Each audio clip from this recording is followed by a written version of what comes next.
Southern Virginia are host to round one of the United States Cyclocross Series, and specifically the city of Roanoke and Fallon Park. The tried and tested course at Fallon Park will form the backdrop for 2 full days of competition. The UCI C1 races on the Saturday for both elite women and elite men, and then the C2 races on the Sunday. These 2 opening days of competition will open the whole US Cyclocross Series right here.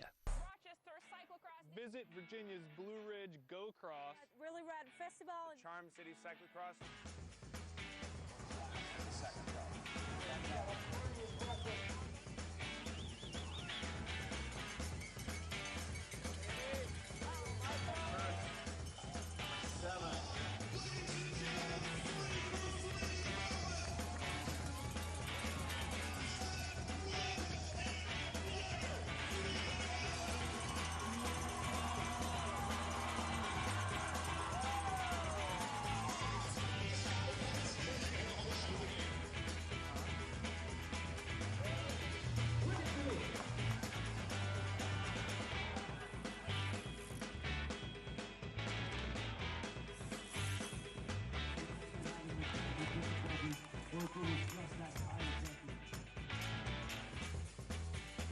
Cyclocross, you dear old friend, welcome back into our lives. Where have you been all this time? Here we are right at the beginning of the season, and we're kicking it off once again, as we did last year, with the USCX, the United States Cyclocross Series.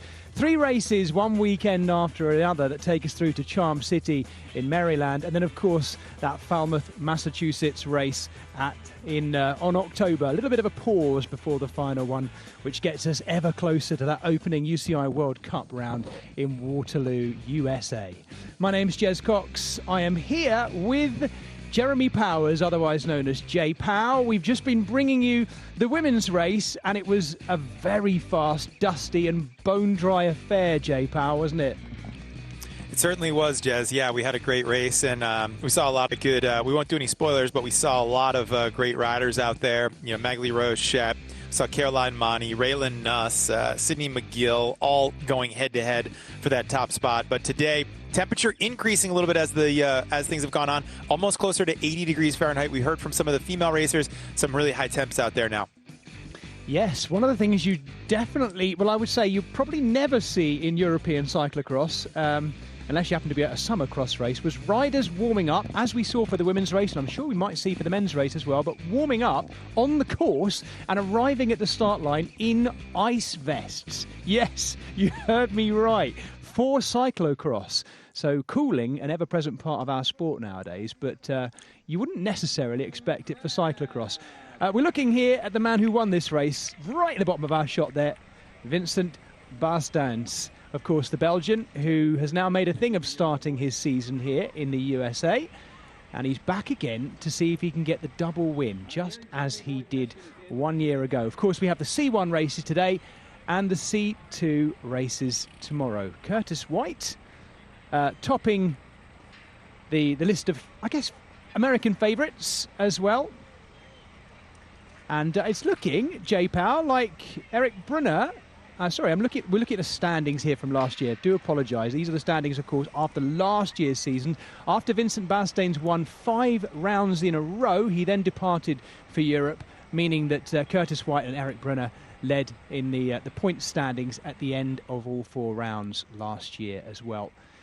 Caleb Schwartz there in the top 10. Did our pre-race course video that I think we should be bringing you in just a moment. Apologise if we don't. We certainly did at the beginning of our women's coverage. I think we might be seeing that one again because it was a really nice insight into this course. But we're looking down on it now from our drone shot across Fallon Park. The course today, 2.86 kilometres, so not mega long. It's actually been shortened a little bit as we've got closer to the running of the race, and they've tweaked things and played around with it a little bit. But it's been freshly cut. The grass is very, very low, and it is dusty and dry. If anything, the women's course has really filed it down and made it even more dusty. We saw how important School Hill there was on the left-hand side of the course as we look at it. But J Power, tell us a little bit about this Fallon Park course, would you?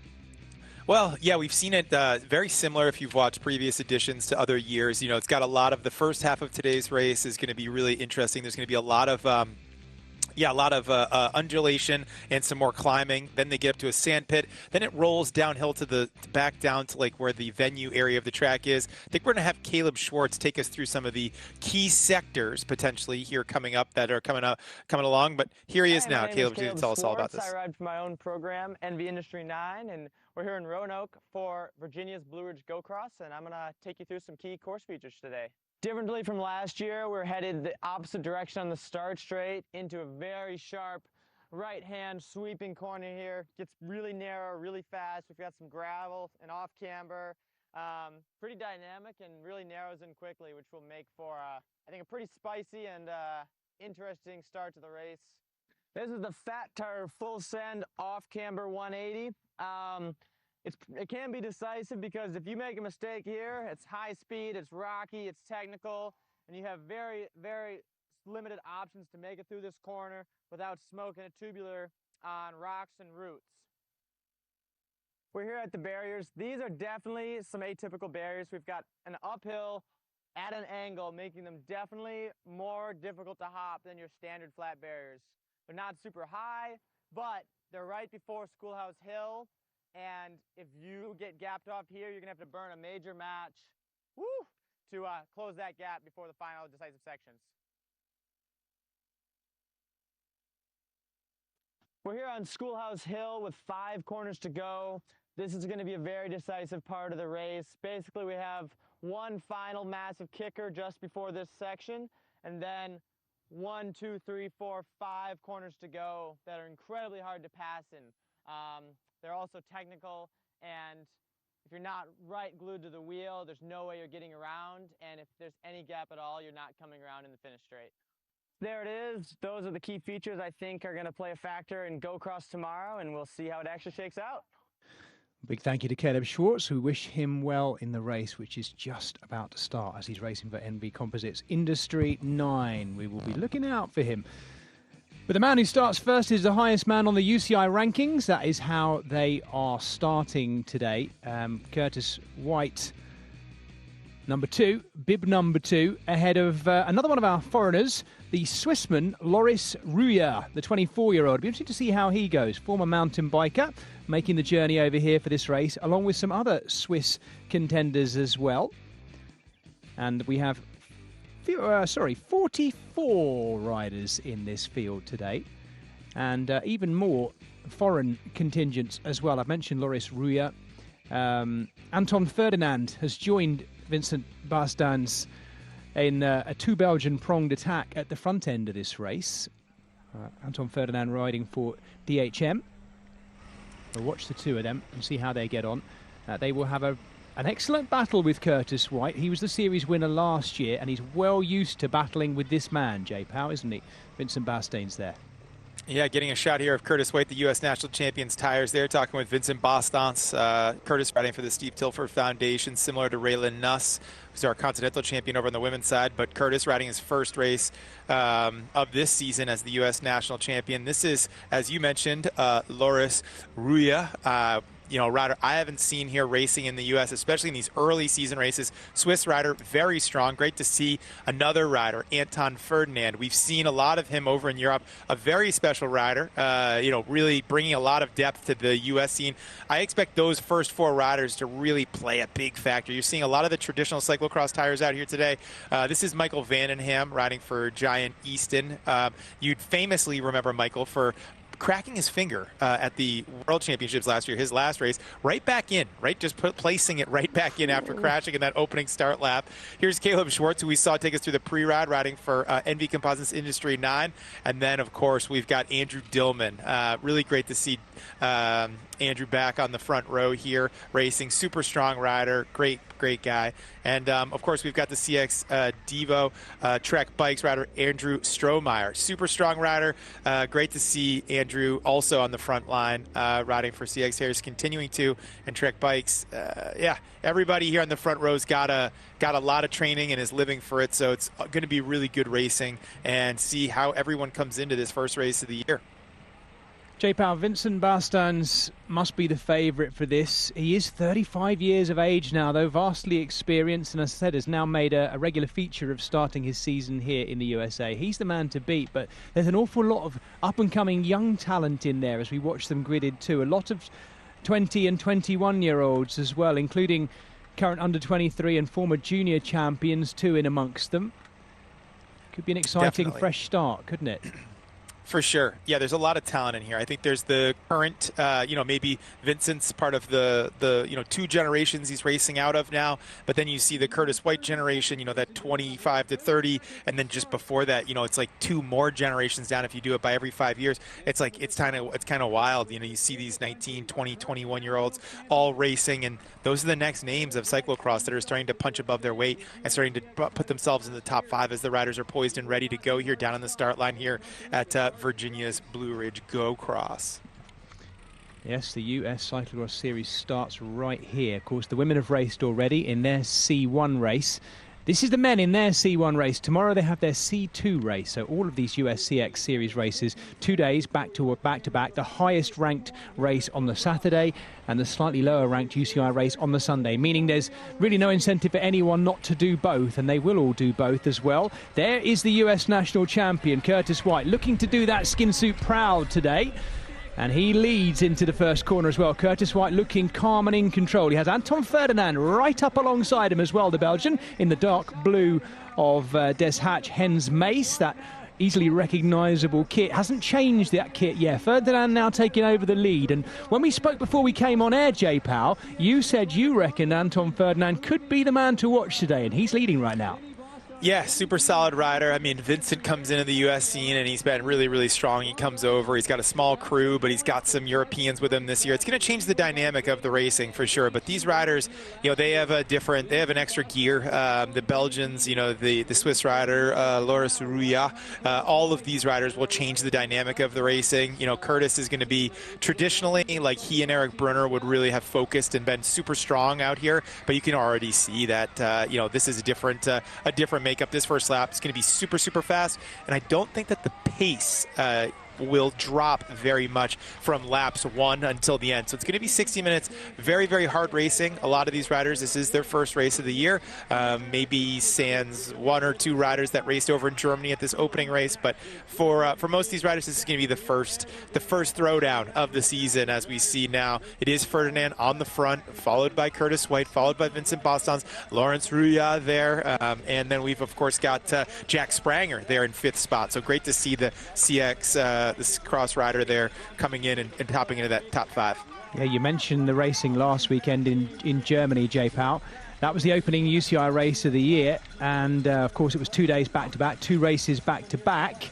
Loris Ruya, the Swissman who is in here, was a winner last weekend and also 3rd in Germany as well. I think he was 3rd in the C1 and 1st in the C2 as well. So he carries good form and confidence into this, the Swissman too. But Anton Ferdinand is the rider who started hard there. I remember that being a real feature of his European racing last year, Ferdinand. And at times, oh yes, a crash into that corner. Thankfully, everyone back up again. These dusty conditions, we talked, didn't we, during the women's race about just how much dust was being kicked up. That's the first time we've seen someone come off, and they come off again in the middle there as well. The pack is really causing problems there for a few riders. Yeah, that could have been Caleb Schwartz that went down there, but you see they dragged the sand again. Let's see how things shake out here. But there's Vandenham off of his bike. Most of the riders trying to plow a line to come through, and so yeah, we've got a bit of a crash there coming in. So let's see if we get a replay of exactly what happened there. But riders down here in this first section, and as I was saying during the women's race, watch for this section here, this sand section and the chicane that comes before it to be a pivotal part of this racing throughout. It's traditionally been an area where there's been problems, but let's get this replay and see what happens exactly. I think actually that looks like, I'm not sure that wasn't Schwartz involved with that actually. No, it looked like it might have been Strohmeyer, in fact, that went down there. It was a CX Devo rider, Trek Bikes. So let's see what goes through when we come to the start finish. But traditionally, I would expect Strohmeyer to be there in that top 5-10. So let's see where he ends up folding out as they come through for this first lap. As now it looks like it could be, I can't really tell from here, but it looks like either maybe Ferdinand there on the front driving it now. Yeah, it's definitely Luis Ruia in the green with the red helmet in second there as well. It does look like Ferdinand has pushed his way back into the lead as well. Our drone shots are fantastic, but they don't always give us quite such clear indication of the riders' numbers and kit. It is the kit of Des Hatch Hens Mace, though, with that yellow band across the middle. So that's Ferdinand leading. And I was just starting to say earlier, J. Powell, that I do remember a feature of certainly the early season last year. Ferdinand starting very hard and then fading. Let's see if he's overcome that as he's matured a little bit. But I can remember him leading some big races last year on the first lap and then finishing sometimes outside the top 10, having done so. You know, that's how it starts, though. Really strong in the beginning, and then, you know, you've got 40 or 45 or 50 minutes, but you don't have quite the full hour in your legs. I think, though, that this, with a reduced field, not like Matthew Van Der Poel, Tom Pidcock, Wout van Aert, you know, I think that most of these riders are in the top 5 anyways, top 4 or 5. They're pretty evenly matched, and they're going to be looking at each other to drive the pace. There's going to be just enough rest in between these laps, and the pace isn't going to be so high that I do expect some explosive racing to happen. It's going to be great to see who comes out on top, but there is quite a bit of dust out there right now and high temps, so that's also going to play big factors, like who does well in the high heat and dust. Yep, Ferdinand leading through, Loris Ruia in second.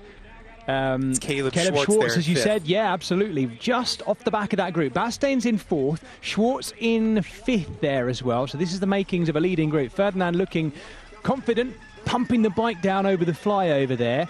And the American champion, Curtis White, also looking good in there as they all hop the barriers there. Everyone hopping over. Yeah, it's good to see. I can see some of the other riders coming through here. That looks like Kevin Mullally there coming through there, riding for the Jam Fund, a crew here that I know super well out of Western Massachusetts. Great to see them make the trip down. So at the Al Donahue, the head coach there of the Jam Fund coming through. And yeah, a lot of great riders making their trip down to open this season and kick things off here in Virginia, as we see now.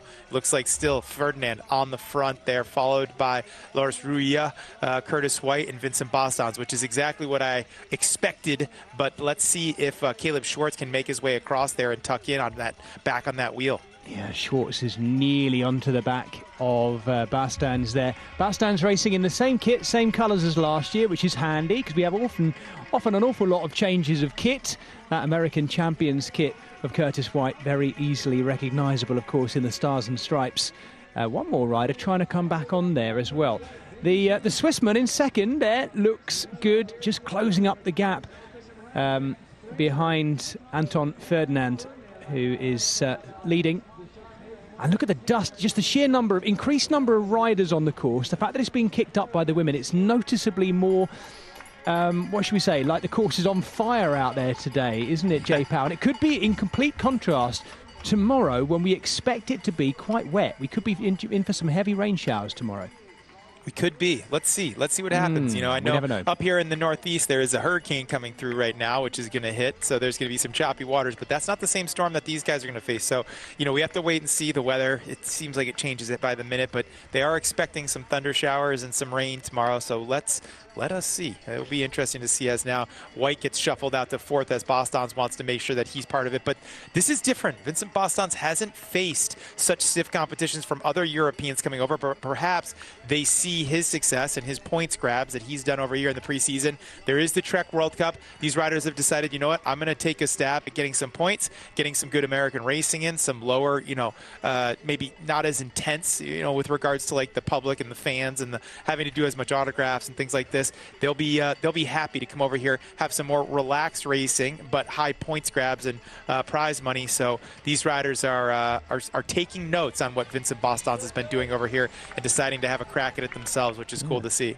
It must be inspiring for Anton Ferdinand. He's a very consistent rider, had a very consistent season last year in Europe, but not a big winner by any means, J. Powell, Anton Ferdinand. He might have looked at Bastains and the amount of UCI points he managed to rack up here last year, winning 5 rounds in a row. Not just the points, but the prestige of winning these races as well. And I think he fancies a bit of that, the Belgian. Yeah, and he's got a good chance. You know, these riders know each other. They're racing the season all together. Now Schwartz coming up there, plopping himself right next to Lars Rouillet, who's taking, it looks like a gel perhaps, after about only 10 minutes of racing, needing a little bit of sugar in his system. So Schwartz now popping himself in there in 4th spot right in front of Curtis White. So this is good to see. But yeah, we'll have to see how Ferdinand, like you said, not a winner. And truthfully, you get a lot of adrenaline from racing as we see the two Bear Devo CX riders there coming in just inside the top 10.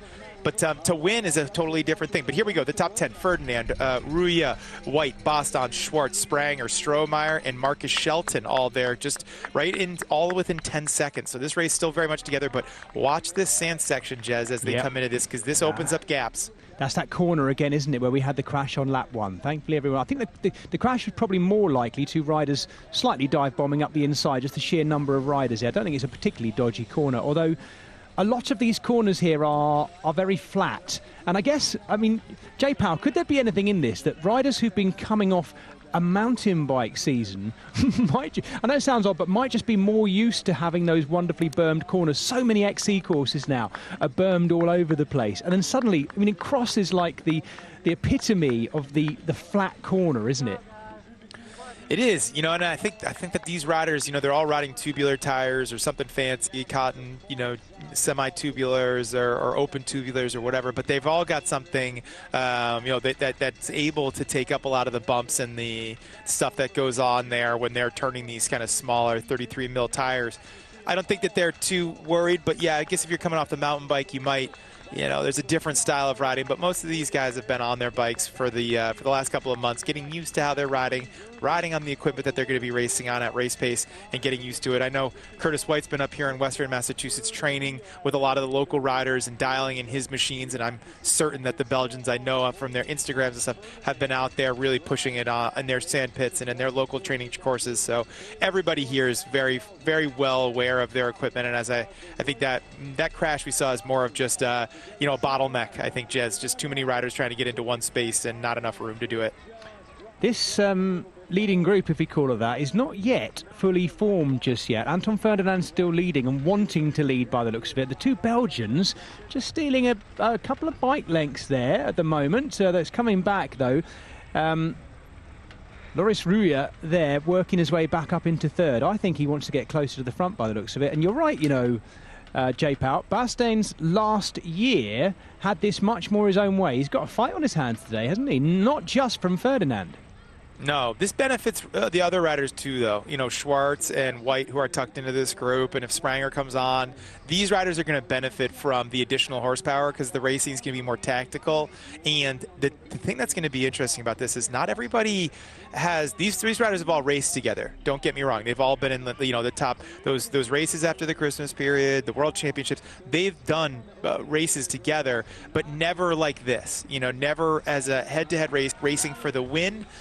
Without, you know, the tippity top 5 riders like Lorenz Sweck and, you know, Michael Van Torenhout, etc. These riders aren't in the mix today, so they're not driving it and bringing that additional horsepower to it. So the race dynamics and the way that this is all going to play out are completely different, and so it's going to be a different type of racing. We're going to have to wait to see who's got what and who shows their hand first. So far, in my mind, only Anton Ferdinand has snapped it out of the corner once or twice. No one has really laid anything down yet to show a hand of, you know, being like the alpha on this course and really putting it all out there.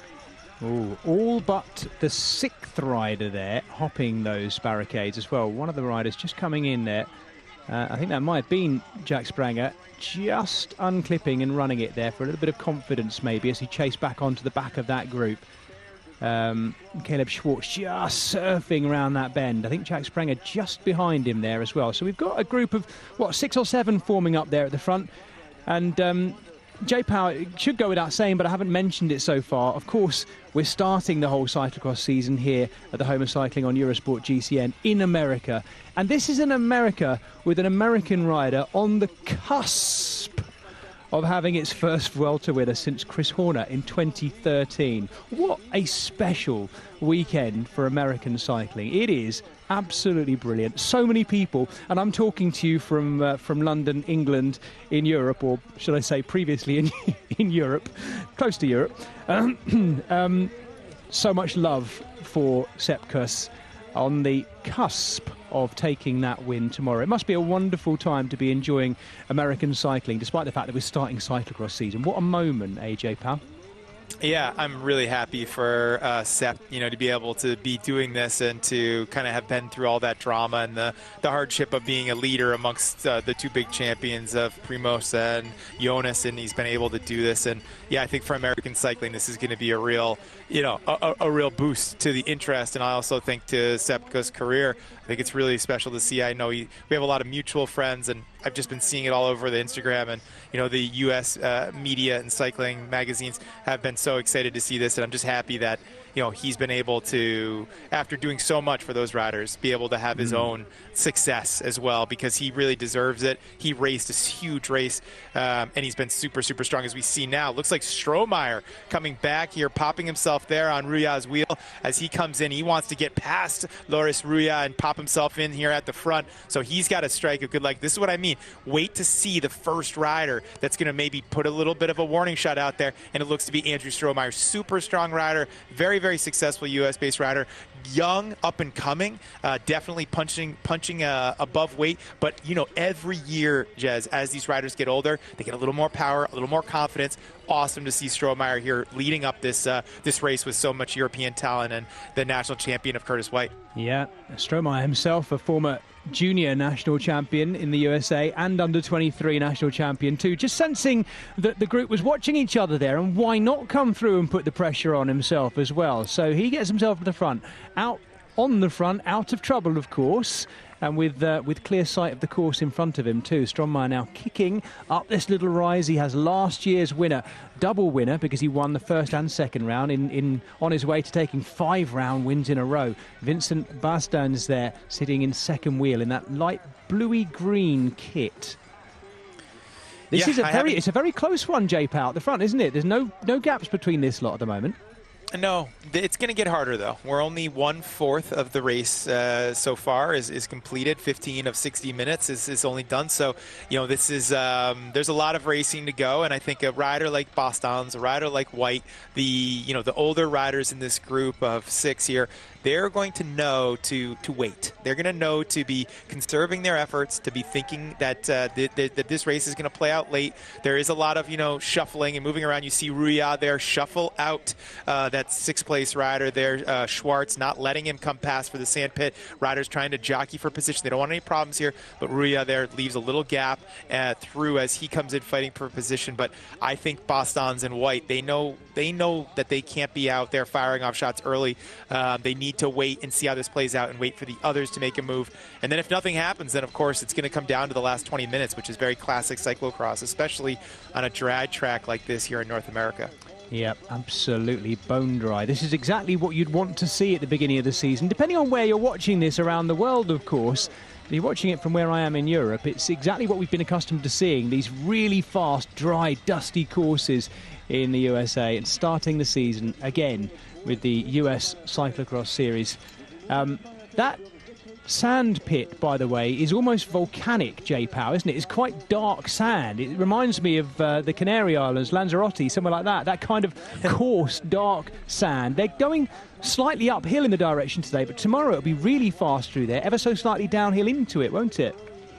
It will, yeah. It'll be a right-hander. This time it's a left-hander coming off of it. But, I don't know if I think it's man-made. I think they bring the sand in up there. And then, for each of the races, they go and they rake it out and they flatten it. And so it's even harder for that first lap. And the line changes a little bit. But all of these riders are going to have done a lot of time in the sand, and they're going to be very comfortable racing it, as we see there. White and Schwartz there leading up the back of this group. I think that they are the ones that, were last into the sand, and then they kind of continue to stay there, as we see Ruya, Bastain's, Anton Ferdinand, all there up in the front, kind of not dictating the pace, not getting shuffled out as they come through. Caleb Schwartz there in the black, right at the back of that leading group as well. He's been bashed around a little bit. He's been muscled out of it at times as well, which is a surprise for someone as punchy and muscular as he is as well. But he's just on the back there, a little gap back to Curtis White there, sitting in 4th place as well. Bastain's there now in third, and the young Swiss rider Loris Ruya looking really good. When he steps on those pedals as well, in and out of these corners, he's closing up the gaps to Anton Ferdinand really quickly. He's a real danger today, Jay Power, isn't he, by the looks of it, the young Swissman? Could be. I don't have a real read on it yet. I can't see the body language. It's too early to tell. I know that Ferdinand's been kind of showing the most of his form so far. Bastain's, came to the front at the sections that he needed to, so he can move around the group right now. I feel like my assessment right now is that everybody in this top 6 is doing just fine. Even Schwartz, although he has a small gap here, a few bike lengths, I think everybody's doing just fine right now, and I think they're all riding within themselves. I don't think that we've seen an all-out effort yet. Fastest lap was that opening lap, 6:42. Let's see how they come through. I don't think that they're pushing the pace necessarily, which is what allowed Caleb Schwartz and Strohmeyer to come back into the mix here. So let's see what comes through. Let's see what the time is as they lap through here. But I think that they're right now just kind of eyeing people up, taking note. Who's where? How's this going down? Who's strong? Who's not? As we see a little bit of a little dab there from Ferdinand clipping that post. Yep, and Caleb Schwartz likewise as well, actually washing right out, having to put a foot down as well. Schwartz might get back on if they do ease up a little bit. Just depends whether they start looking at each other again. They're coming through to complete the third lap, and that's a big kick by Anton Ferdinand as well, down onto the road and up the other side towards the school on School Hill, right beneath the elementary school there. Ferdinand really going hard. Let's watch that again, Jay Powell.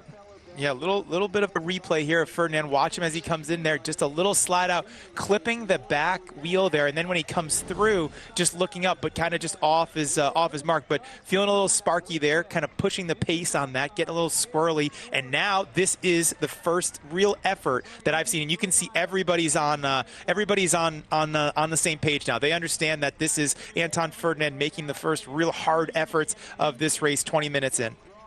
Andrew Strohmeyer looks good. He hasn't been shaken out of that group as well either. He's hanging on. Schwartz still there. Bastain's little gap behind Loris Ruya. You're going to sit up, though. Yeah, quite a few. I didn't notice. I should have mentioned that earlier, Jay Powell. A lot of the riders keeping bottles in their bottle cages. That's something we won't see further into the season, will we? No, but there's not a lot of shouldering of the bike, so they're happy to have the bottle on there. And with 80 degrees, it's 60 minutes. You do want some hydration. You want something to wet your palate with all the dust in the air. So these 5 together. But what's interesting is that there's no one to push the pace or to keep it high. So my experience is that this will come down a little bit later. Strohmeyer recovers from that and now decides he wants to punch up the pace. But these riders, there's no one to continue. So we saw Ferdinand testing them, pushing the pace a little bit, Jez, but he hasn't committed to it yet. Like, meaning he was willing to do 1 minute hard to see where everyone was at and give a little test. Hey, how's everybody doing here? But he's not willing to commit to it and continue to put power down and really say, like, okay, I want to thin this thing out and see who's able to come with me. That will come later. But right now, the first test has been from Ferdinand, but we'll see who's willing to put in a consolidated, 5, 8 lap after lap minute effort to see if they can shred this thing to bits. Those are the words of a 4-time national champion and 95 times a winner as a professional, Jeremy Powers, alongside me, Jez Cox. And this is the opening round of the US Cyclocross Series. Let's call it effectively the opening round of the whole season for cyclocross, Virginia's Blue Ridge Go Cross. And this is fascinating for us because we're getting a chance to see these riders for the first time on their cross bikes this year. But of course, it's the first of 2 days. So everything we are learning about them, Jay Powell, will give an interesting context to tomorrow's race because they're really showing their strengths and differences here as well. As we watch again, Strohmeyer again going back to the front and kicking hard. But it will be revealing ahead of tomorrow, but also they'll be learning about each other and where their form is ahead of tomorrow. Not just us, but watching, that was a replay, of course, but watching each other will possibly inform how they race tomorrow too. They'll know more about each other. That's what I was saying. They don't know how. That's why this is a little coy. This is why this is a little bit slower going. I think everyone's here to win, right? Everybody in this top 6 is here to win. I think they all have a sense of where they're at in their training. They've all got a sense of these other riders and who could potentially be dangerous. But I think what you're seeing is that they're playing it a little bit like this. As you see now, Curtis White doesn't want to be shuffled out. He wants to put himself up there. But they all know what they're coming up against. But they've never raced together. So it makes it more dynamic. And no one's really willing to continue to put all the power down and to try to bring this thing out, because they don't know what someone's off seasons look like and how much they're bringing to it. They're all here to try to win. So right now we've got 6 people in their minds that believe they can win. It's going to take one that's going to need to take a gamble and to just try to thin things out and, you know, bet on themselves a little bit and see what they can come away with here. It's going to be it's going to go late, though. I don't think it will happen in the next lap. I think it will happen maybe with more like 4 to go, 3 to go. We'll see someone really put down a consolidated effort to try to go away. I did wonder early on whether that's what Ferdinand was trying to do, but as you said, using your vast experience of cyclocross, Jeremy, that it's way too soon to be doing just that. Ferdinand back on the front, though. You've got to think, certainly I feel, that a rider, I mean, Bastains has made this a regular feature now starting in the States, but with Ferdinand doing it here for the first time like this, there's got to be a little bit more pressure on him than there is on the US riders. To get the result and make the big trip, and no doubt, of course, the cost, the expense of being here and travelling here. It's got to make it count. A little bit more pressure. We heard in the women's race, I won't say which riders, but of the leading riders, talking about the importance. In fact, our winner, and I'll give nothing away here, she talked about the importance of being calm and just feeling good and being happy and calm on the bike were her words, weren't there? And that's right. There has to, a little bit more pressure must come with travelling this distance and going, right, I'm starting here and I'm here for a reason. Yeah, I think so. I think it's there. You're hearing something from White there about his helmet, maybe glasses or helmet. Something's going on there, but unsure of what he was saying. He was saying something to one of his staff. But you're right. I mean, all of these riders are also blown out the cobwebs, you know, getting into this first race of the year, getting their bikes over from Europe back to the U.S. They're going to be doing, you know, 4 weekends of racing here if you combined everything together. So they're going to be here for about the better part of a month, as is, you know, the mountain bike racers. Some of them are going to be doing these last 2 World Cups and then going to the Trek World Cup that's going to be coming up here in the middle of October. So a lot of people, a lot of good bike racers are going to be over here in North America for the next couple of weeks, putting everything together and, you know, trying to get their cyclocross seasons started. Some of them are going to be ending their mountain bike seasons. But right now, these 6 riders are all squared off head to head. I think, watch Bastans, Jez. You know, there's Bastans is a finisher. He said that in many interviews that he likes to finish these races off. And right now, I see him back there playing a little bit of poker. He's just kind of hanging out. You know, he's not on the limit. He's not there. But when we saw Anton Ferdinand snap his legs a little bit there, the second rider that was immediately reactive was Vincent Bastans. Yeah, Bastans there sitting back in that light, kind of oily, bluey green, just ahead of Caleb Schwartz there. Second from the back. And he has Strohmeyer just in front of him. And Caleb Schwartz still doing a good ride here, despite the fact that he was yo-yoing a little bit early on when the pace was on. In the black, the MV Composites rider. Bastan's now right at the back, just behind Curtis White, the American cyclocross champion. And as Jay Power said, more than last year, more than in this race last year, a lot of looking at each other here, just sizing each other up between these leading 6 riders. They don't want to say they're going easy. Sorry to chop you there. Because yeah, I mean, looking at the lap times, you know, we see Strohmeyer looks like to have had the fastest lap, 6:41 last time. But that doesn't really mean much, because everybody else, as we see Strohmeyer now light up a big one, and you see that Curtis White right there on the side taking a little momentum. So Strohmeyer there trying to continue to force the issue here, bring something down with 6 laps to go. But just to say that second lap, everyone was 650, mid 650s, but this last lap, mid 640s. So they are back at that first lap pace, and they're going super deep. So I do think, you know, there's still potentially a race-winning lap or 2 in the 630s, but it would take a lot of pedaling and a lot of really good bike handling to be able to pull off a 630 on this course. So let's see what happens. Yeah. 6 laps to go of the 9 laps they will do in total. Andrew Strohmeyer there, leading, having done that same thing as he did 1 lap ago, or was it 2 laps ago, when they came down the dip, straight up the other side, kicked really hard. But Loris Ruya, the Swissman in the dark green with the red helmet there, is looking really sharp at the moment, very attentive at the front end as well. The only rider in this leading group of 6 who's actually started his cross season already last week in Germany. He was 3rd behind Stan Godry in Bensheim last weekend, the last outing. He had 2 races last weekend, of course, in Germany. And we can see just how much dust is now being kicked up, even by these riders. By the way, J. Powell, I should point out that race in Germany last week. Nice to see our colleague Jens Decker getting back at it with the racing this winter. He was sixth in that race, beaten by Loris Ruya, Marcel Meissen, the German rider, of course, and Bailey Grunendahl, just one place ahead of him. But good to see Jens back racing. He'd undernerd about it last winter and is committed to it this year, making a bit of a comeback as well. So it might mean we get to hear him a little bit less on our screens here at the home of cycling, Eurosport GCN, but we do wish Jens well. Yeah, super happy that he made a comeback. He's such a gifted cyclist and such a good rider. Can't wait to watch him race when he gets a little bit more of the race finesse in his legs and he gets back into the mix of it, what he can do. He's, yeah, very gifted and, you know, obviously a really well-respected commentator and colleague here, you know, doing the commentaries. But as a bike rider, I personally would love to see what he's capable of. And I love that this next chapter of his career to go so much. But here's the leaders: Ferdinand, Ruya, Boston, Strohmeyer, White, Schwartz, Shelton, and Vandenham in the top 8 now. I do wish, J. Powell, you hadn't reminded me of Michael Vandenham's last race outing. Of course, it would have been his last race outing, wouldn't it, in Hoogerheide at the World Championships back in January. That terrible clip that went viral all around the internet of him putting his finger back in. He wasn't even putting it back in. You told me it was broken, wasn't it? And he just reset it and put it back in place. I've never seen anything. I mean, that guy is hard, isn't it? I'd have been crying all the way to the hospital and screaming at people not to touch it. Anyway, yes, thank you for reminding us of that.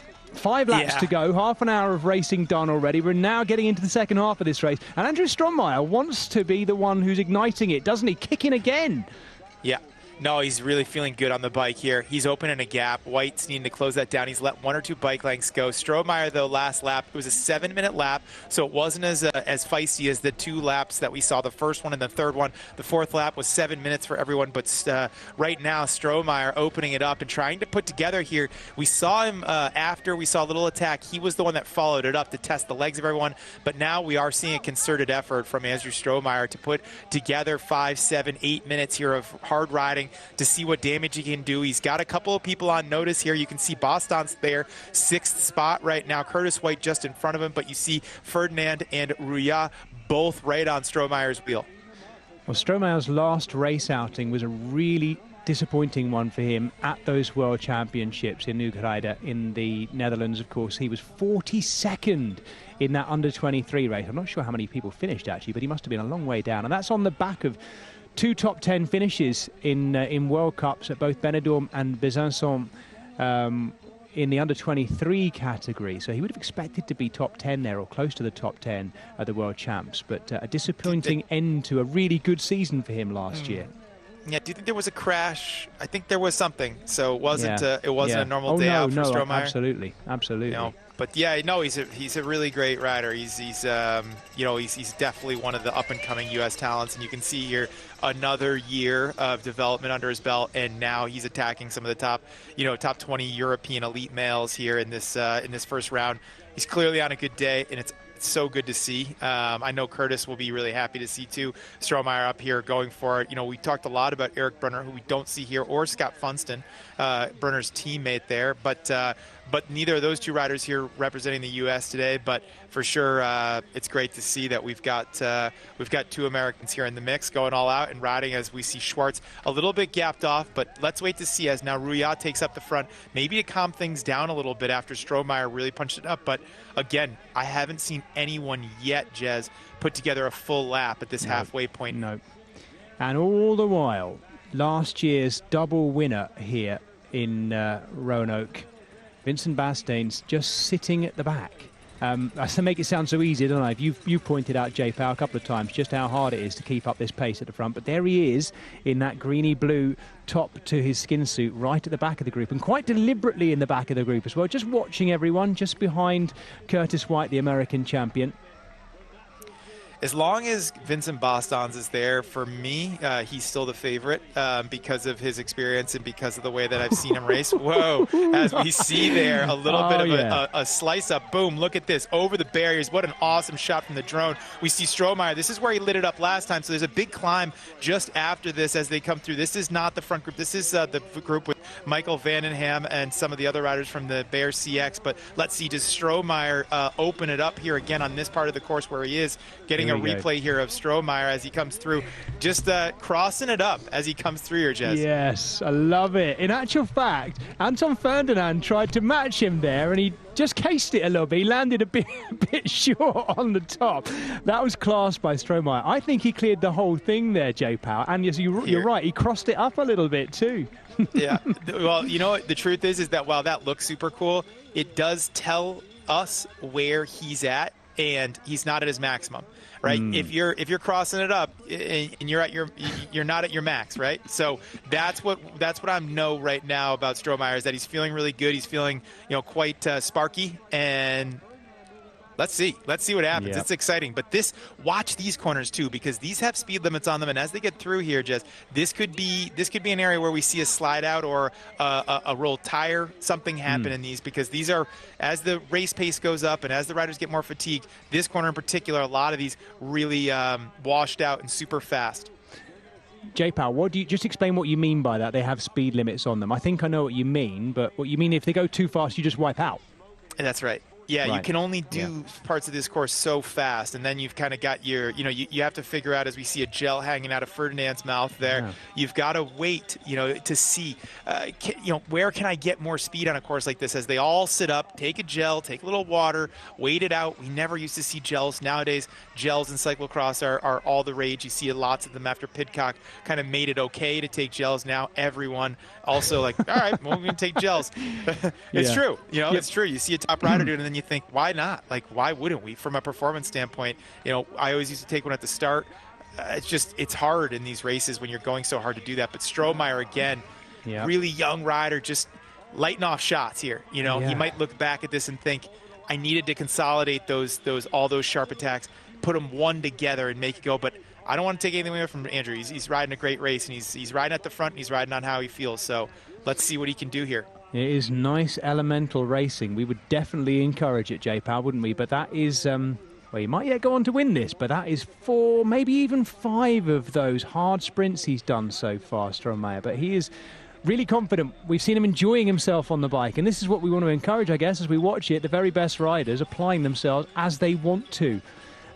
We're seeing a contrast, though, aren't we, in last year's winner, Vincent Bastains, who we barely mentioned. He was just sitting there. Notably, as well, he was the only one actually not taking a drink or having a gel when everyone else was as well. He was just sort of assessing the situation in this leading group of 5. There they are again as they come through with 4 laps to go. Andrew Strohmeyer leading them through ahead of Loris Ruya, the Swissman, Curtis White, the American champion, Anton Ferdinand, the Belgian, and Caleb Schwartz just off the back of them as well. Strohmeyer going again, keeps looking a little bit over his shoulder to see how he's shaking the group out, and he looks like he might be shaking out Vincent Bastains as well. Bastains just losing a little bit of a bike length there to the back of the group. I don't know if he is maybe finessing as much as we think he is, J-Pow. I don't know. He's not fighting for it. I agree with you, but I don't know that he's in trouble yet. Like I said, as long as he's still in this picture frame, I'm still believe him to be the favorite of the day. But let's see. I don't know anything about his travel schedule. I don't know if he's got like stomach problem or bad food or who knows what. But Strohmeyer is forcing the subject here, and he is definitely right now wants to get to this section again first. Bostons, though, like I said, the last 20 minutes is when I have traditionally seen him come to life. So let's see. Maybe he's not on his best day, but from what I've been able to see over the last years of watching him race, he's very consistent and he's extremely collected. Like he waits and he doesn't. I don't know. He's just got a lot of chill in him. Like he's okay that he hasn't animated this race yet, and he will strike with a venom here if he is on a good day. That's what he's shown in the last years of his racing over here.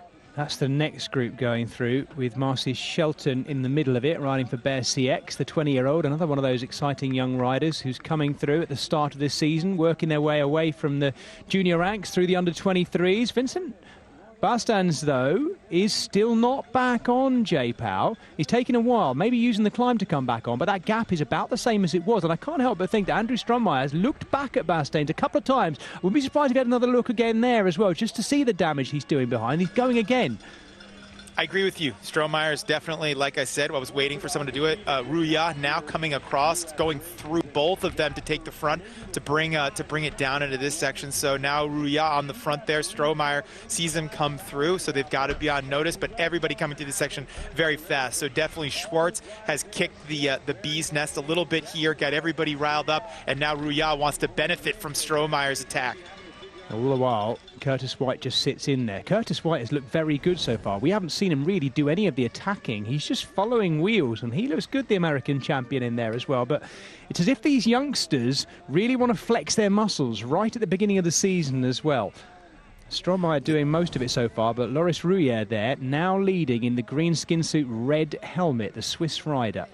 No, this is that last 20 minutes that I was talking about now that we're coming into, and I think that this is where, these riders know that we've done enough, enough hard riding. But the question that I'll ask is, if we see someone really commit to this and go through the start finish with their head down, that will tell me that they're in there, they're basically going 100%. If we see them sit up, take a gel, wait, not really push it to the max, that's when I'll know that the final kind of blows haven't happened yet and that these riders aren't all going all in yet. But look at this, Bastans back on the back of this group here. Yeah, using his experience. J-Pow, could there be anyone in this leading group of 5? I know they won't be thinking about it, but could there be any tactical play in this group of 5 that's thinking about getting the biggest haul of UCI points and USCX series points across the 2 days by just trying not to do too much today? I know that sounds nuts, considering how hard they're going, but is there anything in that, in the attacking of Strohmeyer there, the fact that I'm talking about him paying for it today, but he's going to start to pay for it a little bit tomorrow too, after an hour's hard racing, surely? Yeah, that's okay though. He's young, I think that's totally fine. He's 22 years old, so you can have one day of the weekend go really well, and if you're going to pick one, you'd want it to be the C1. So I think everybody here is on the same playing field. How someone recovers from one day to the next, it's only the beginning of kind of Strohmeyer's career. I'd love to see him have one good day and one day that's not as good, personally. If he went all out and he takes the win and he pushes it up, then that's awesome. I would take that gamble personally. But now, this is what I mean. Here we go. Yep. Now another attack now from Ferdinand coming across, and then you see it's Curtis White that goes with him. But Rouillère sitting up there, not continuing to push the pace. In fact, off the pace now after putting in that big effort. Oh, J-Pow, I've got a feeling you're about to be proved very much right here, and that's what we pay you for, because last year's winner, Vincent Bastens, now moving through. I wondered whether he was not on it today, but we just see under that attack of Ferdinand, that's the point at which Bastens there just winding his way through and already looking good at this point. Yeah, let's wait to see. I mean, truthfully, I don't really know where Vincent's at. I haven't spoken to him yet. I'm sure I will see him at one of these races coming up or chat with him a bit. I've known him for a really long time. I've personally raced against him head-to-head. He, Stephen Hyde, myself have had some great battles at these very races. I just know how he races for a long time. But this looks like Ferdinand, like I said, he's going hard through the start-finish now. So this is his effort. He's not sitting up, and this is what I was looking for. Who is going to try to put the chips down? Who's going to say, I'm riding this lap all out? And it looks to be that it's going to be Anton Ferdinand, who, the first 10 minutes was really active, but has waited and now is starting to light it up and really put it all in. But you see everyone able to match Ferdinand right now as they go through. What a great race we're on our hands here, Jez. Yeah, I'm surprised to see Rouillère distance so quickly there. I don't know whether he's just having a little bit of a tough moment, but he's off the back of this group too. And Ferdinand again looking good.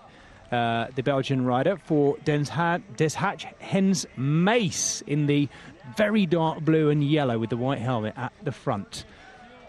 There's the Swiss rider. Yeah, I am surprised, but the heat is one thing that I think, in Switzerland you just don't get the high heat like that normally, and especially during the cyclocross season. I don't know, it's never, it's so individual. But wait till tomorrow. Maybe Rouillère has a better day tomorrow, especially with the sloppier conditions, the cooler temperatures. It'll do a lot better. But right now looks like it's down to 4 Strohmeyer, Bastens there at the back. Strohmeyer coming around Bastens now.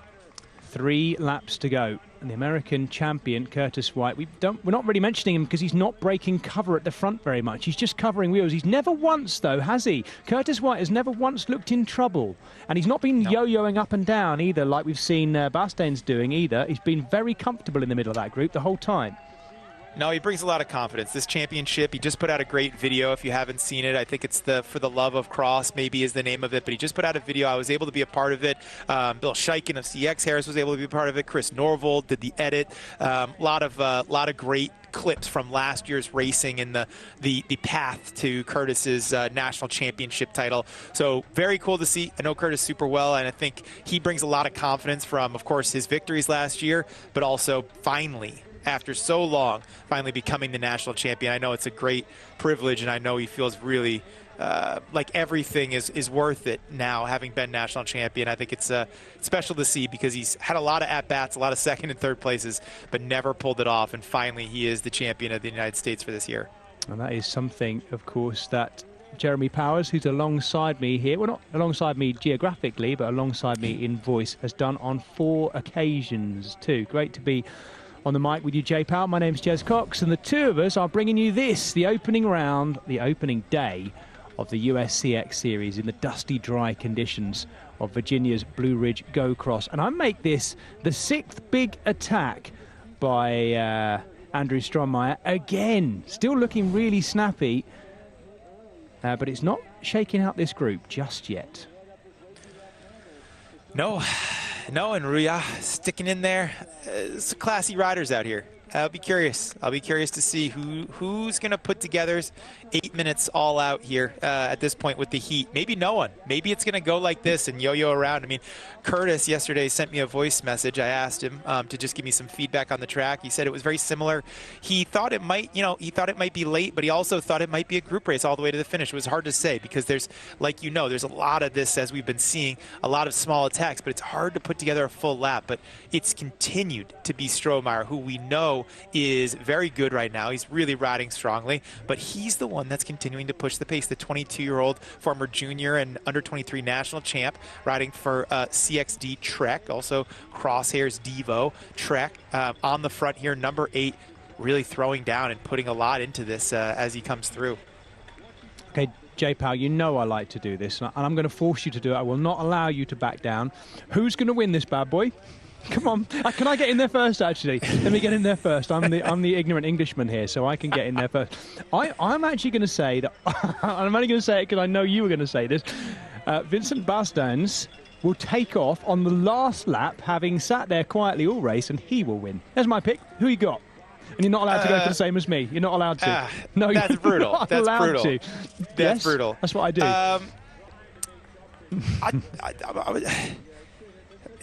There's heart and there's this. It's so hard to tell. I mean, I have to say that I think Ferdinand is really good today, but I don't think he's got the complete package today. I just haven't seen him. I feel like if he did have the power, he would have held on to one of these attacks. I don't know. That is what I call a cop-out, an utter cop-out. You're a shambles, J Powell. You better come back with more. Cut him off. There's politics. No, there's politics. Cut him off. Cut him off. I'll have none of this favoritism and trying to protect your reputation. You stick your neck on the line, boy. I'll come back to you tomorrow and I'll force you to come up with someone. Don't worry about that. Oh, Curtis White warming up. Let's hope he's not going to go for the cross-up as well. No, a little bit more sensible this time, but the American champion now going to the front. I don't recall him leading so far, J Powell. No, but he is now, and he comes through to the barricades, jumps through there. Bastans comes through. Ruya also there on the back. Not, like you said, not looking as sparky as before. So where is Loris Ruya right now? Is he coming through and trying to do something here? Or is he going to just sit back and wait? But right now, White on the front, maybe figuring out, like, hey, we've got 3 laps to go. As a cross rider, when you see 3 laps to go, you know, okay, there's 20-ish minutes left. And most of these riders are 20-minute, effort kind of guys. So everybody knows that they're going to put 110% here in this last 15 minutes.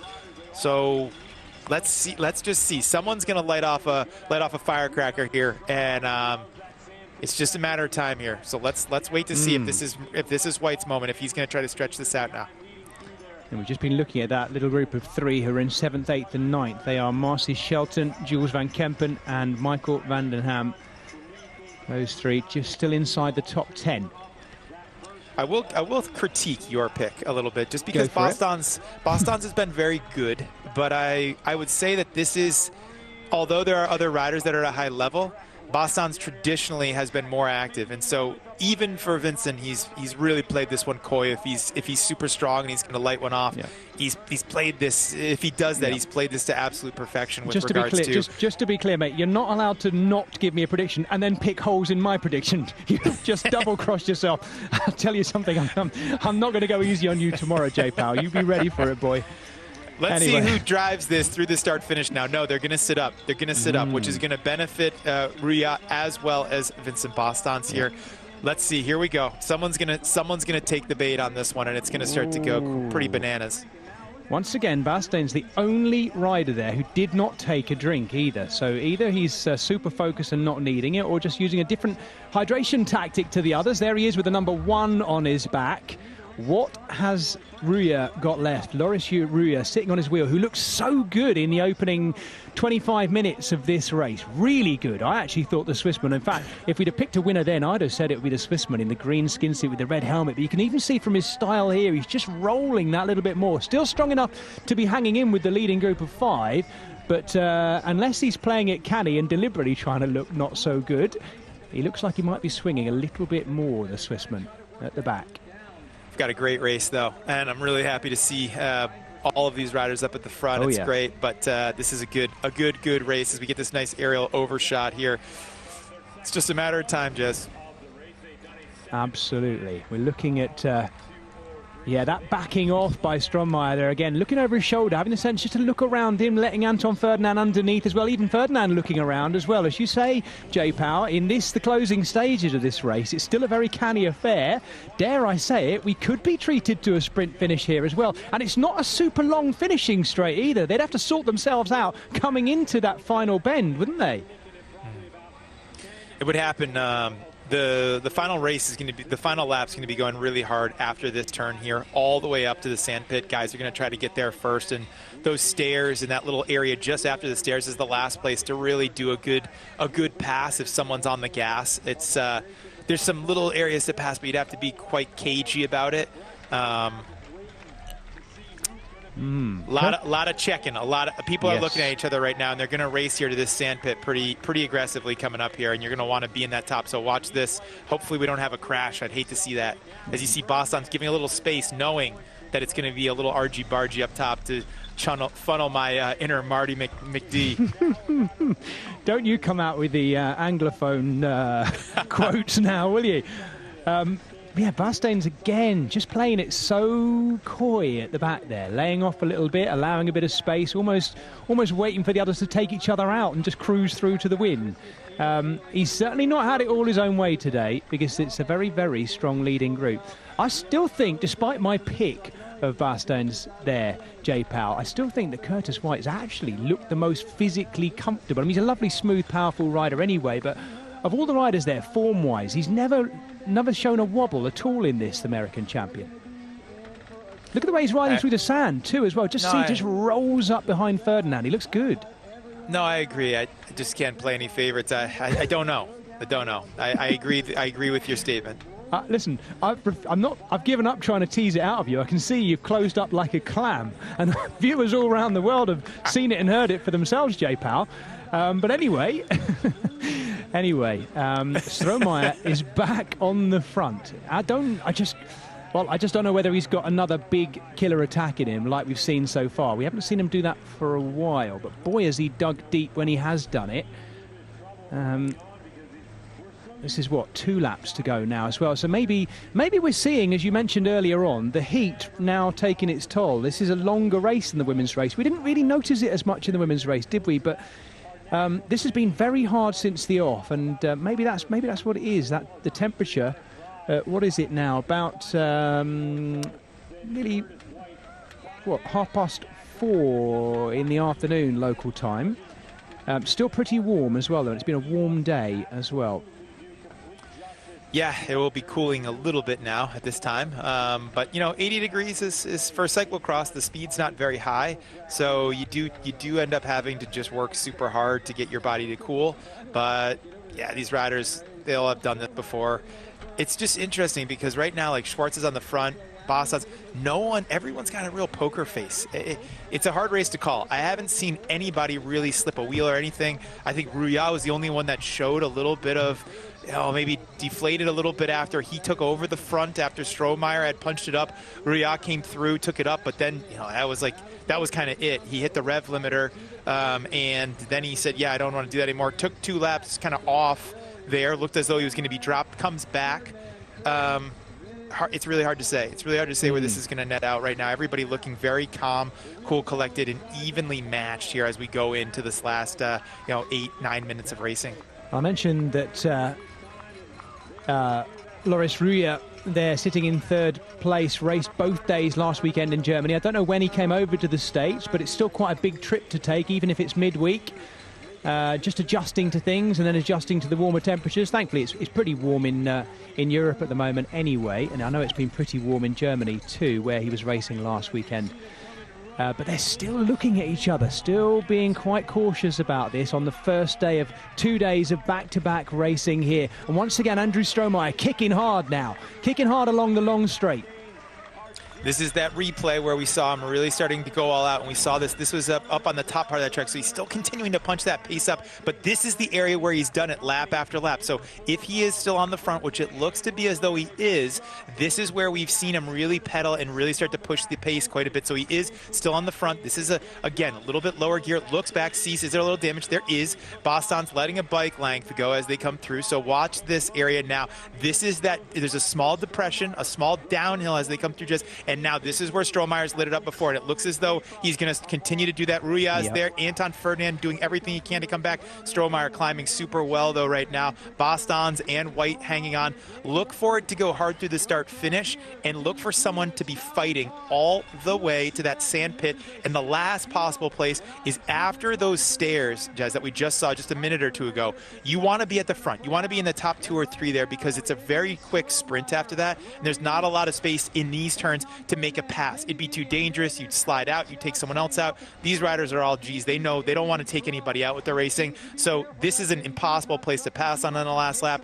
So look for those 2 areas, the sand pit and the stairs, to be pretty race-defining moments in this last round that they go through now. Well, the 2 most punchy riders in the race continue to lead at the moment in Andrew Strohmeyer and Loris Rouillat. There they are, those 2. And those little digs and punches they're making have just opened up a little bit of a gap behind them. They will hear the bell this time. 1 lap to go for this leading group of 5 riders. Vincent Bastain's the winner 1 year ago. Still in there looking, well, comfortable and measured, still letting gaps go back to the back wheel of Anton Ferdinand, who sits 3rd there in the purple and, dark blue and yellow, I should say. But Andrew Strohmeyer going again. Every time the trail goes upwards, he gets out of the saddle and kicks hard. Curtis White moving up now on the outside too. Yeah, you got to go hard, and you got to technically put it together there. But yeah, Ferdinand having to make space for White to come in there. But right now, look for any errors too, because this is going to be the fastest lap of the day. And oftentimes, this is when you get a small bobble or a small error. So Strohmeyer needs to continue to push the pace, but he also needs to be able to put this lap together technically on top of bringing this pace way up. And his adrenaline's going to be high, racing against top European riders, being 22 years old. There's a lot on the line. Let's see if Strohmeyer can pull this all together, put it all together in this last lap, and continue to put everybody on notice. But like you said, right, Rouillat as well as White looking very good there, sitting in 2nd and 3rd right now. Yeah, it's a good course for overtaking. There is still plenty of wide sections as well. Strohmeyer now just backing off into this corner. Everyone there, no gaps between them. Vincent Bastain's right at the back still, as he has been for most of this race, really. It was early on we saw him up, looking to get in amongst the lead, but he knows he's got a fight on his hands today. If he wins from this position, it will have been a very canny one. Anton Ferdinand just looking over his shoulder to check on the whereabouts of his countrymen. Different teams, of course, both having made across the journey across the ocean from Belgium. Very multinational leading group, that, J-Power, isn't it? It's encouraging, exciting. It's exactly what you want to see in a top cyclocross series like this USCX. Yeah, it's awesome to see Swiss rider, 2 Belgians and 2 Americans all up here in the front. Curtis White sitting in third, looking to come across now, wants to hit this sand pit first. As I told you, Jess, he knows how to play this race, and now Boston's there out a little bit as he gets shuffled out to 5th spot. This is not where you want to be in the race right now. White all here in the driver's seat as he comes through for this last lap, leading into the sand pit. Like I said, that confidence of being the national champion. White looking so calm, cool, collected. Let's see how everybody gets through this section, and if White continues to put down the pressure on the pedals all through this wavy section as they go down now, making their way to that next spot there in the stairs. Yep. We're just going to see a replay of that moment again where we saw Curtis White drive hard up the outside. We haven't seen him lead too many times in this race, the US champion, but he has looked so comfortable throughout. I know he's got a very smooth style anyway, hasn't he, J-Pow? But the confidence, as you say, of being in that American champion skin suit as well, really telling today. Yeah, for sure. I think there's for Curtis this jersey gives him a lot of, just gives him a lot of strength, gives him a lot of depth, gives him a lot of confidence. So I think right now we're seeing a bit of a different Curtis White as Rouillat now comes through. White happy to give that over, but Strohmeyer also wants to slot in, and there's going to be a little bit of petitioning there as now White has to slot into third. I'm not sure Vincent Bastans is playing it quite as coy. I think he's not on that kind of day, J-Pow, is he? Because he wouldn't be letting that much of a gap go on this last lap, and he's not going to be winning this at this rate, is he?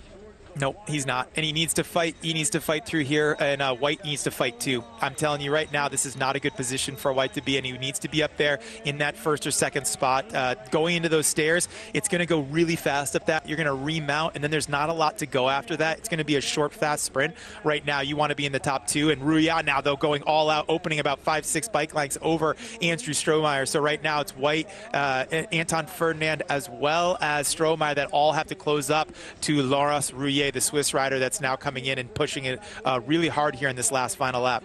Wow, Laurent Rouillat looking really good. I thought he'd overcooked himself a bit by halfway through this race after all of his early digs and pushes.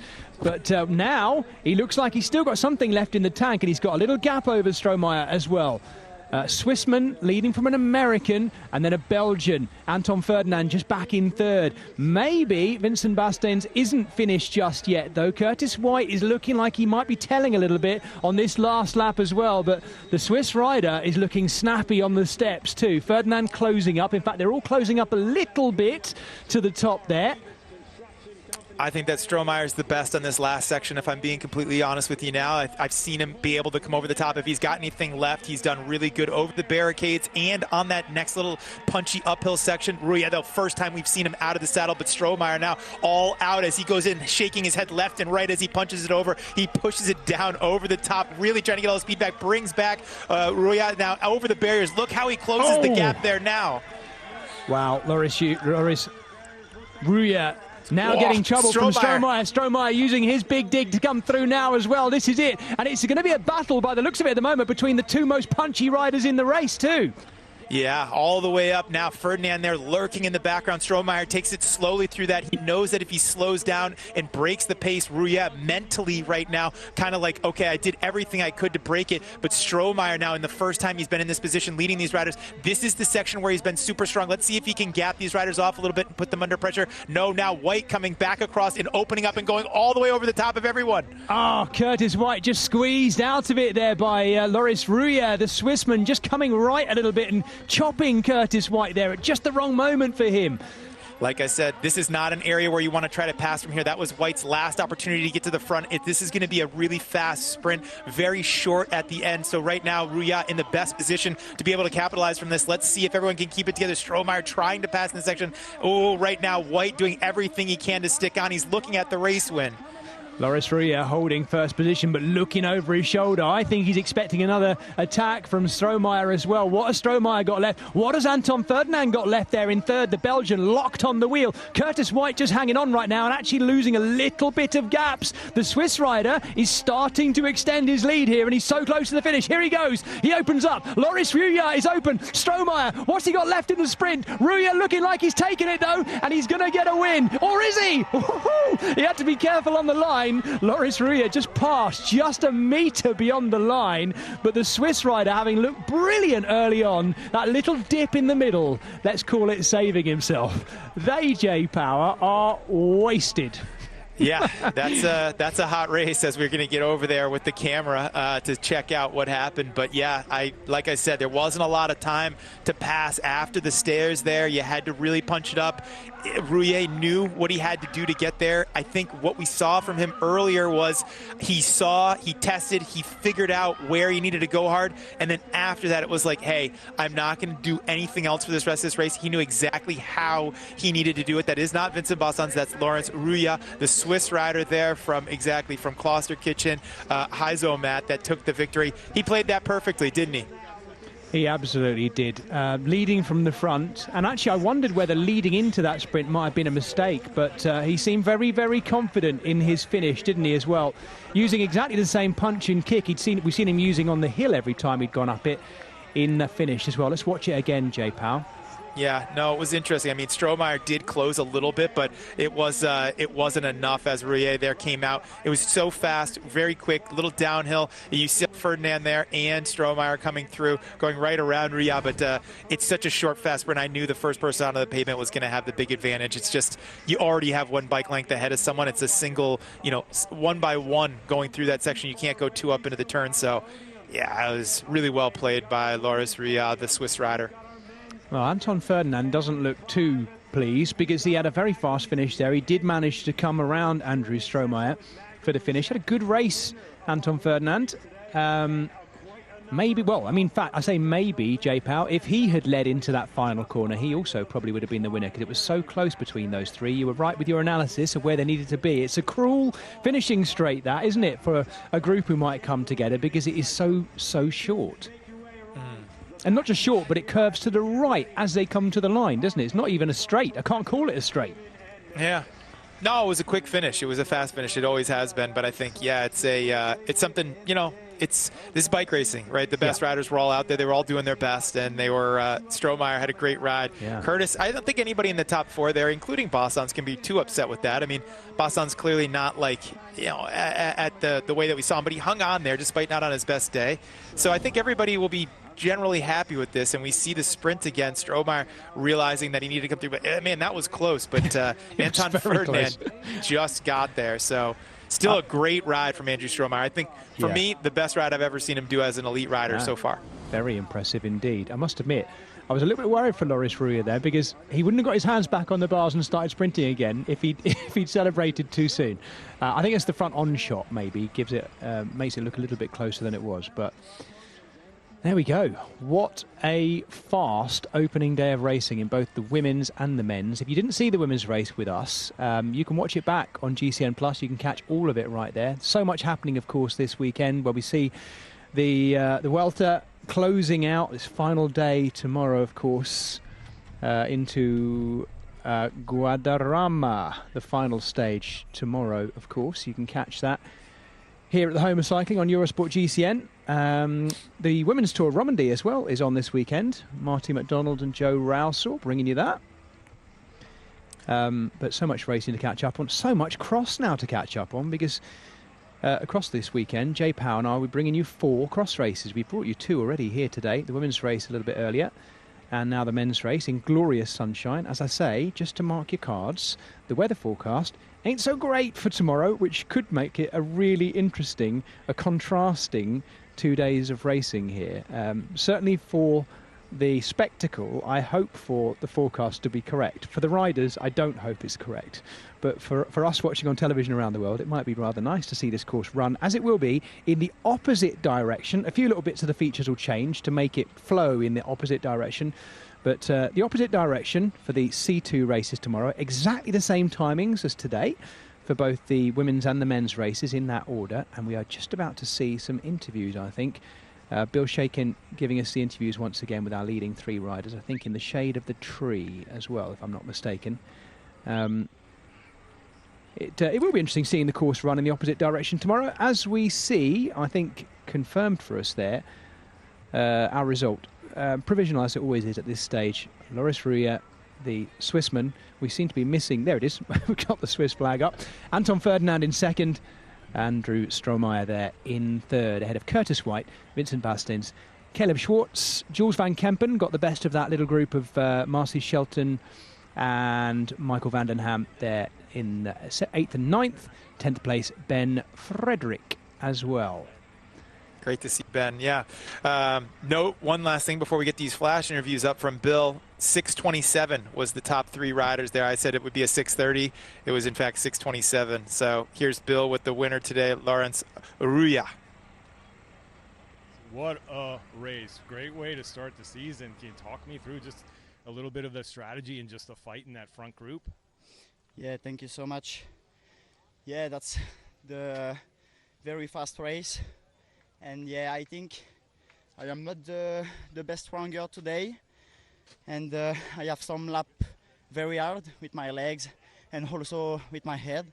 But I have tried, and I'm so happy with the finish and the win.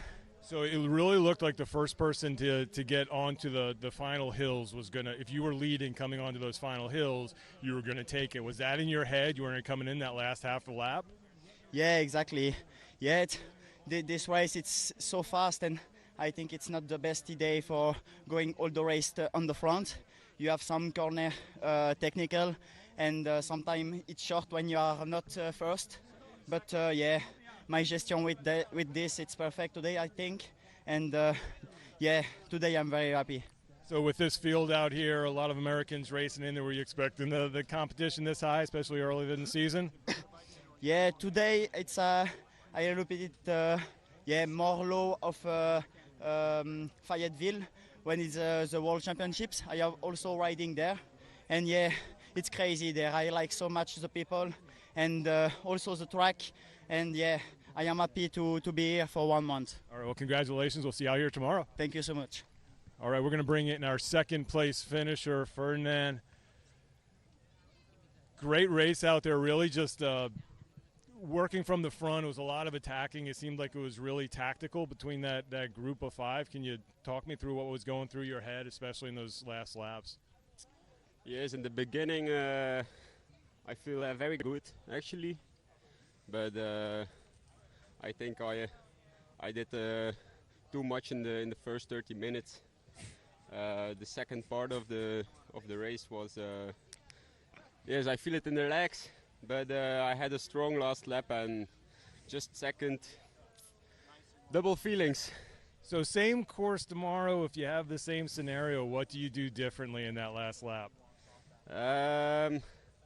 First, I think I take it a little bit easier in the first part of the race, and then the last lap, yes, you have to be on the front of the group in the last corner, or otherwise you cannot hold it till the finish line. Well, congratulations. We'll see you out here tomorrow. Thanks. See you tomorrow. All right.